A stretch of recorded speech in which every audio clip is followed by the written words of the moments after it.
Buenas tardes a todos y bienvenidos a mi canal Jorge Ruiz Agile. En el video de hoy vamos a platicar sobre las historias de usuario. Vamos a hablar sobre los fundamentos, vamos a hablar sobre las bases, pero van a ser fundamentos y bases suficientes como para que ustedes puedan comenzar a crear historias de usuario.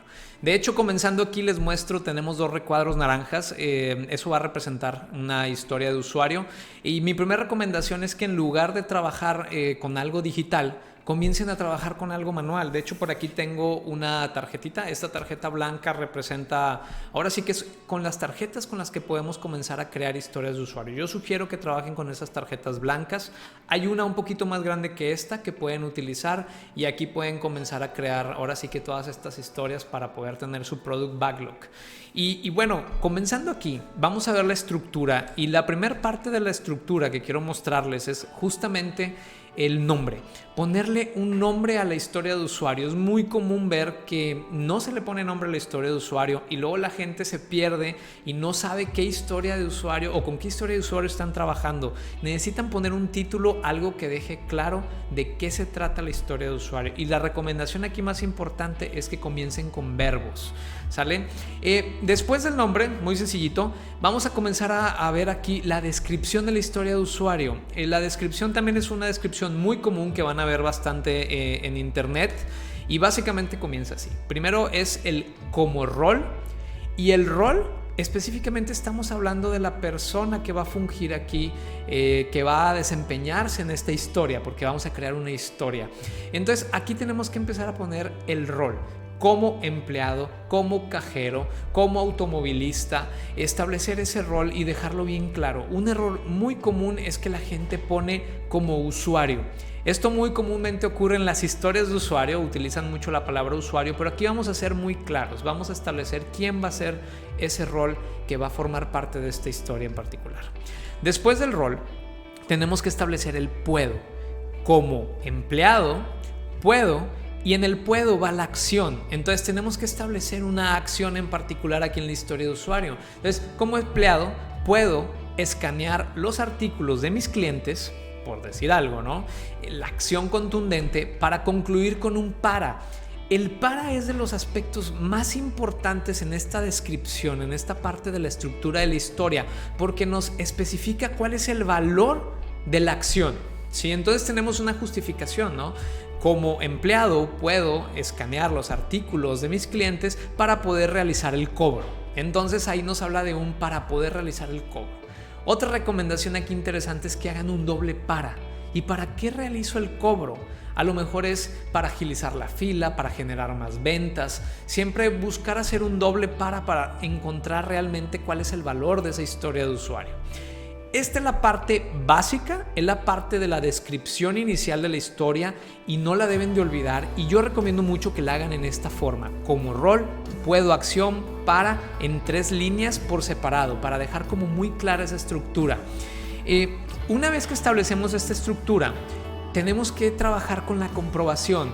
¿Qué es la comprobación? La comprobación básicamente, y lo voy a poner aquí en azul, son los criterios de aceptación de la historia que estamos creando.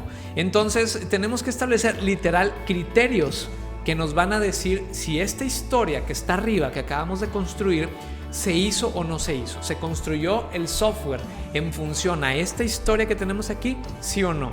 Y para eso vamos a establecer por ahí algunos criterios, ¿no? Una forma que se utiliza para estos criterios va a ser la siguiente, también conocida. No todos lo hacen así, yo les recomiendo que lo hagan de esta forma. Tenemos primero, dado que, o sea que sus criterios van a empezar con un dado que, y luego van a describir ahí el estado previo o el contexto en el que se encuentran como usuarios, ¿sí? O como el rol en este caso de la historia. Después de aquí tenemos cuándo, y el cuándo es ahora sí la acción. Cuando yo hago esto, cuando yo ejecuto esto, ahorita vamos a ver un ejemplo, pero es dado que estoy en cierto contexto, cuando yo realizo una acción en particular, luego pasamos al entonces. Entonces, ¿qué ocurre? Si a raíz de esta acción que yo ejecuto, ¿cuáles son los cambios que vienen a raíz de este comportamiento, de esta acción que yo estoy llevando a cabo? Una manera fácil de ver cuáles son los criterios de aceptación, siempre les digo, ahora sí que muchas veces a mis clientes, ¿no? Los criterios de aceptación son como las pruebas de aceptación de usuario, ¿sí? Es una prueba en la que ahora sí que los usuarios, la gente del negocio, los funcionales, como les quieran llamar, se aseguran de que realmente las cosas se hicieron de la manera correcta, ¿no? Que se hizo lo que se especificó, lo que se pidió en un inicio, en este caso, en la historia de usuario, en la descripción de la historia de usuario. Y después, si se fijan, vamos, nombre, tenemos descripción, y ya vimos los 3 puntos de la descripción, y tenemos una comprobación, que son criterios de aceptación para asegurarnos que la historia se está cumpliendo y que hacemos un check positivo, ¿no? Al reverso, y esto es importante, hay que voltear la tarjetita blanca. Al reverso vamos a tener lo que se le llama la conversación. En la conversación, vean, aquí tenemos detalles. Tenemos reglas de negocio, número 1, situaciones o reglas de negocio. Yo siempre digo, las reglas de negocio son los temas que van porque van. Temas que van porque van en el negocio, fórmulas, promociones que se hacen cada ciertos meses, cada cierto año. Todo lo que sean reglas de negocio van en la parte de la conversación, que es al reverso de la tarjeta. Requerimientos no funcionales, como por ejemplo la usabilidad. ¿Qué tan fácil de usar es un software? ¿Qué tan seguro de usar es un software? Todo eso va como parte de los requerimientos no funcionales, y estos vienen en el reverso, se especifican al reverso de la tarjeta. Y bueno, ya otros detalles importantes, especificaciones, cuestiones que el dueño del producto, el product owner, quiera dejar claro para el equipo que va a desarrollar esta historia de usuario en particular. Por eso, en la descripción que tenemos acá, no es tan detallada. De hecho, ya el detalle va al reverso de la tarjeta. Y ojo, esto es bien importante. A la historia de usuario el reverso se le llama conversación porque tiene que ocurrir una conversación entre el development team, el equipo de desarrollo, y el dueño del producto, el product owner, en donde ambos acuerdan, agregan detalles. Por eso se recomienda que el dueño del producto no agregue demasiada información al reverso. Hay que dejar apertura para que el equipo también pueda ser creativo y proponer cosas en cada historia de usuario. Hasta aquí estamos. Un ejemplo muy sencillo. Si se fijan, tenemos aquí el título: pagar cuenta por celular. Como comensal con prisa, es un comensal que tiene mucha prisa, ¿no? Incluso aquí pudiéramos poner nombres si tuviéramos un arqueotipo, ¿no? Como Pedro. Puedo pagar la cuenta de mis alimentos consumidos por celular. Si es una persona que tiene prisa y que quiere pagar los alimentos por el celular, no quiere pedirle la cuenta al mesero, ¿no? Para no tener que esperar a que el mesero me cobre. ¿Ok? Entonces tenemos un cómo, puedo, para, parte de la descripción inicial y su nombre. Después, los criterios de aceptación dice: dado que quiero pagar mi cuenta con tarjeta, el contexto en el que estamos, cuando en mi celular elija la mesa y los alimentos consumidos, entonces se solicitará que proceda con el pago utilizando mi tarjeta de crédito. ¿Sí? Ya es ahora sí la acción que salió del cuándo, el resultado, vamos a verlo desde esta perspectiva. Y tenemos nuestros criterios de aceptación muy sencillos. Si yo me voy al reverso de la tarjeta, tenemos los detalles. El listado de alimentos deberá contener nombre, precio e imagen. Detalle, información. La transacción bancaria con la tarjeta de crédito deberá de tomar menos de 1 minuto. Requerimiento no funcional.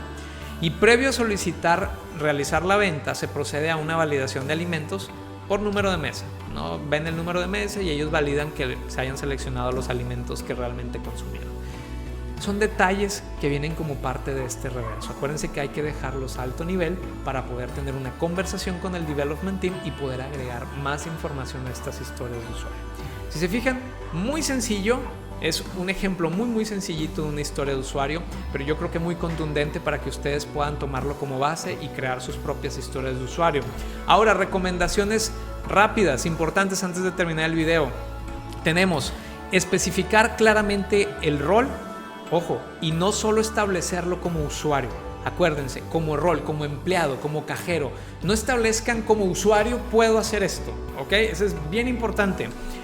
Creen títulos para sus historias de usuario, empezando con verbos. No se pierdan en la estructura de sus historias. Tengan títulos claros que dejen inmediatamente que la gente al verlo sepa de qué se trata la historia. No usen aspectos técnicos como sistemas, bases de datos. En las historias de usuario no debe de venir nada técnico. ¿Quién hace las historias de usuario? Las hace el dueño del producto, y el dueño del producto comúnmente no es alguien técnico. Si es alguien técnico, genial, pero la intención de las historias de usuario es crear historias a nivel negocio, a nivel superficial. Esa va a ser la clave para crear las historias de usuario. Y por último, otro punto relevante es: hay que reflexionar con un doble para. Acuérdense que en la estructura de la historia al final tenemos un ¿para qué? Que es la justificación. Es la parte más importante porque vamos a ver cuál es el valor de la acción que estamos ejecutando en la historia. Entonces es como el 5 porqués. ¿Por qué esto? ¿Y por qué? ¿Y por qué? ¿Y por qué? Aquí vamos a hacer lo mismo, pero 2 veces. ¿Para qué estamos haciendo un cobro? ¿O para qué estamos escaneando los artículos? Y probablemente en la reflexión de ese para qué vamos a llegar al para qué más valioso, al para qué que nos va a ayudar a entender el valor total de la historia de usuario. Entonces, 4 recomendaciones muy sencillas, una descripción muy breve de lo que es una historia de usuario, y más adelante en los siguientes videos voy a platicar un poquito más sobre los aspectos como el valor de negocio, los puntos de historia, el retorno de inversión como parte de cada historia y en dónde van establecidos dentro de la tarjetita blanca que yo les platicaba en un inicio.